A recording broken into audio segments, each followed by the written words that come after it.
ដេចមិនអោយព្រួយបារំដឹងមិនបានក្រមុំដំដឹងម្ដាយមេម៉ាយដូនដឹងចាត់ត្រូវហើយនៅស្រហូមិនថ្មីបើនៅក្រមុំពិនតែស្នេហ៍តែស្នេហ៍ប្រតិវត្តថ្មីបើនៅក្រមុំពិតចាត់នឹងរៀបការរួចហើយតើអូនអើយដៃអូនមិនអោយមិនព្រមឲ្យចាំមកជួយអង្គប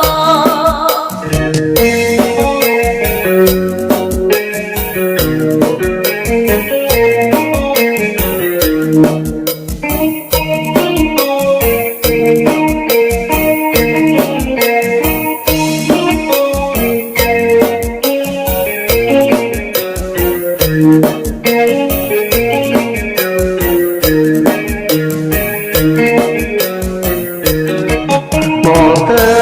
លំដឹងអូនម្ដាយអូនបងក៏ផ្ទាំងថាដល់ក្តីខ្លាំងបងថាខ្លួនបងក្រណាស់អូនហើយបងស្រឡាញ់អូនណាស់ចាំយល់ចិត្តបង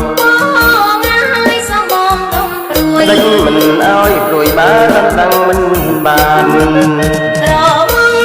ដំដឹងម្ដាយមេម៉ាយដូនដឹងចាត់ត្រូវហើយនៅស្រហូមិនថ្មីបើនៅក្រមុំពិនតែស្នេហ៍តែស្នេហ៍ប្រតិវត្តថ្មីបើនៅក្រមុំពិត